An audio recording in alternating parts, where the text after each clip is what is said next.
My name is Bruce Michael Bongo, an Adonis and whom I am the chairman of Homa Bay Professional and Residents Association, HOPRA. And we are anticipating a visit by the head of state, Dr. William, when he's coming to the Lake region of Homa Bay, Kisumu, Migori, and Siaya. We do appreciate that. And it's not for granted because we understand that in this dispensation, we have been able to reap a little better than the other two administrations in as far as Homa Bay County is concerned, and the region at large. We have a senior PS, Raymond Omolo, and we do also have several sons and daughters of the Lake region appointed in several government positions. So I think that it's a good sign. And I think that the president, the head of state, has really shown us from this first intent in visiting our region, the first region he ever visited, apart from the capital, is Nairobi. So I think it's a very good indicator. We welcome that. And in anticipation of this, we want to also allow the head of state for initiating development projects the first time he came here. And the second time, which is in this visit, I anticipate that is going to see over the programming or rather the development of several of those projects, because we understand the cheap, affordable housing we have in Homa Bay County is ongoing and some excess on the finishing ends. So I think it's a very good indicator. In less than 1 year, he's able to do something that it can point to the people of the Lake region. I think that is good enough. And several other roads, like the route to the park in Homa Bay, the Ruman Park, that is a big route that has been in abeyance for quite a long time. But right now we can see work in progress.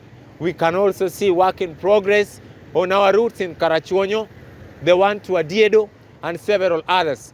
We know that with the stringent budget that you have, you prioritize our region to also reap.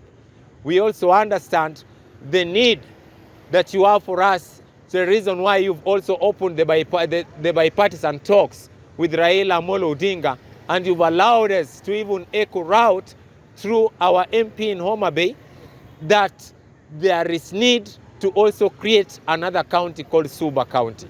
We are very much grateful for your kind of leadership that is very consultative, and you have ensured that we vent out our grievances.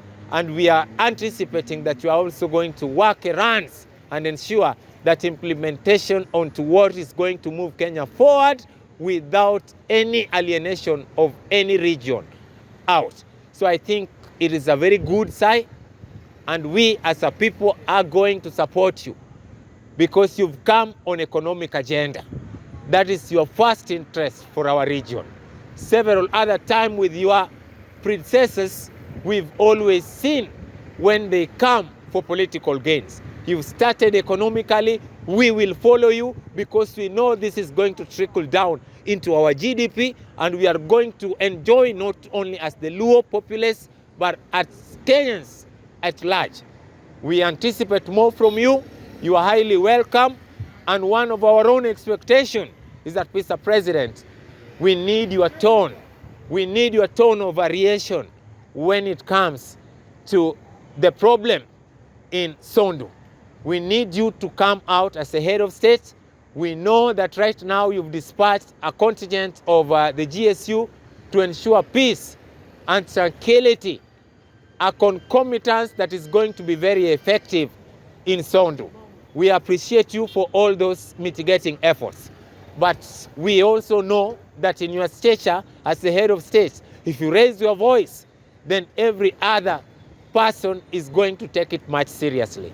We love you, and we really anticipate that moving forward as a country, we are going to have an all-inclusive dialogue that should propel this country to higher echelons.